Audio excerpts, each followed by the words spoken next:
saya cuba menterjemahkan noktah-noktah penting yang perlu kita menggarap satu gambaran yang komprehensif, gambaran yang menyeluruh mengenai apa yang disebut sebagai ideologi. Apakah tabi'i? Apakah nature ideologi itu? Dan salah satu daripada contoh ideologi yang kita pilih ialah ideologi liberalism. Dan dalam slide saya ini saya menyisipkan atau melibatkan satu lagi ideologi, iaitu ideologi postmodernism, kerana ia mempunyai satu perkaitan yang sangat rapat, satu hubungan yang signifikan dengan liberalism. Jadi ada liberalism, ada postmodernism, dan bagaimana gandengan liberalism ini dan postmodernism ini bergentayangan di alam maya, di alam cyber. Bagaimana dua-dua jalur falsafah dan ideologi ini menyerap dan mendominasi, menguasai kita kata platform ataupun medium media sosial. Jadi kita pergi langkah yang pertama dahulu. Pertama yang perlu menjadi ruh kepada perbahasan ini, saya bertolak daripada peringatan daripada Allah dan Rasul mengenai gejala ataupun fenomena ancaman, gugatan kepada akidah ataupun sistem kepercayaan bagi kita sebagai seorang Muslim. Jadi firman Allah SWT yang boleh kita jadikan asas perbincangan, iaitulah surah Al-Baqarah ayat 120 yang biasa kita dengar, dan perlu kita habiskan lengkap ayat itu. Yang biasa kita dengar iaitulah firman Allah SWT, A'udzubillahi minasyaitonirrajim, Bismillahirrahmanirrahim. وَلَن تَرْضَى عَنْكَ الْيَهُودُ وَلَا النَّصَارَى حَتَّى تَتَّبِعَ مِلَّتَهُمْ قُلْ إِنَّ هُدَى اللَّهِ هُوَ الْهُدَى وَلَئِنِ اتَّبَعْتَ أَهْوَاءَهُمْ بَعْدَ الَّذِي جَاءَكَ مِنَ الْعِلْمِ مَا لَكَ مِنَ اللَّهِ مِنْ وَلِيٍّ وَلَا نَصِيرٍ. Sadaqallahul Azim. Maksudnya, dan orang-orang Yahudi dan Nasrani sekali-kali tidak akan redha. Kalau kita baca dengan lebih tepat, Allah menyebut sekali-kali tidak akan redha itu ialah Yahudi, disebut walan tarda. Tetapi apabila disebut Nasara, Allah menggunakan huruf la. Dan sekali-kali tidak redha Yahudi dan tidak redha juga Nasrani terhadap engkau, wahai Muhammad sallallahu alaihi wasallam, hatta tattabi'a millatahum, sehinggalah jejaklah langkah mereka. Qul, katakanlah wahai Muhammad,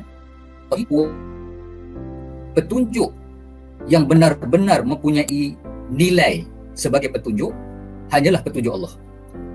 Dalam arti kata, jangan mudah kita takjub, terpesona dan terpedaya dengan dakwaan petunjuk sekiranya tawaran itu datang daripada selain petunjuk Allah Subhanahu Wa Taala.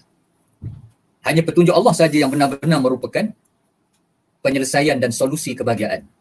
Adapun selainnya sekiranya mendakwa memberi petunjuk kepada kebahagiaan, maka ianya adalah tawaran yang palsu. Wala ini taba'ta ahwa'ahum. Allah memberi amaran di sini.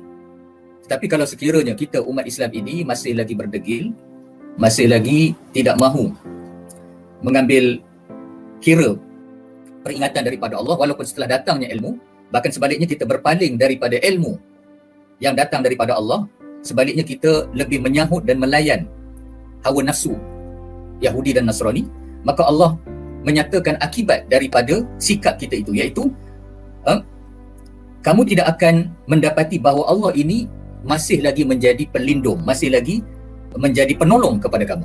Inilah yang berlaku apabila umat Islam gagal menghargai nilai petunjuk yang datang daripada Allah, sebaliknya menjadi pembonceng, pengikut yang tegar, yang setia kepada apa yang ditawarkan oleh musuh-musuh Islam, maka akibatnya ialah umat Islam akan dikerumuni, akan dihurung, akan dimamah, akan dikeronyok, akan diperlakukan semahu-mahunya oleh musuh Allah apabila Allah tidak lagi campur tangan untuk menjadi pembela dan pelindung kepada umat Islam.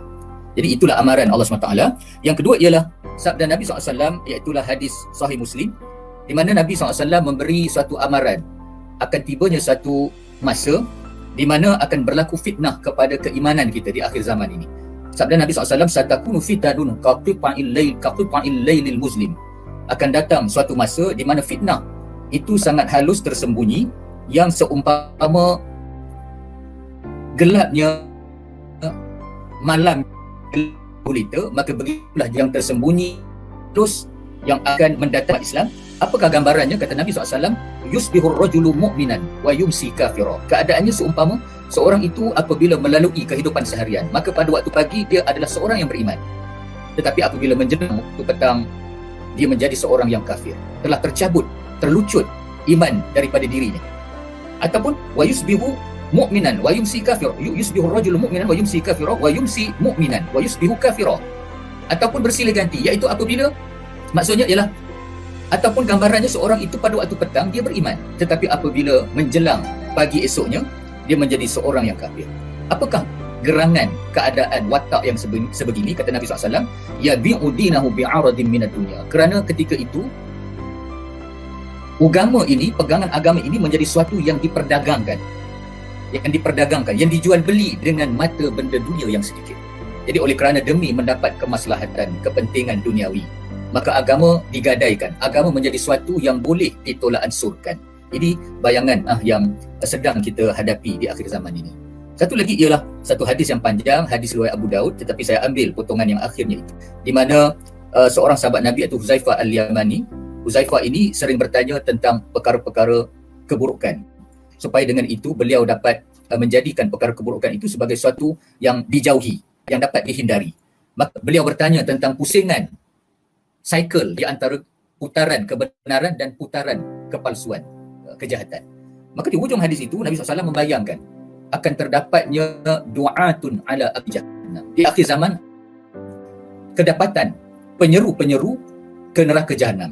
Maka baginda Nabi SAW memberi amaran bahawa sesiapa yang menyahut, terpedaya dengan seruan itu, man ajabahum ilaiha, sesiapa yang menyahut seruan penyeru-penyeru neraka jahanam itu, qazafuhu fiha, maka dia akan dicampakkan, akan dijerumuskan ke dalam neraka. Ini amaran daripada Nabi SAW tentang berleluasanya seruan-seruan yang mahu menggelincirkan kita daripada landasan kebenaran.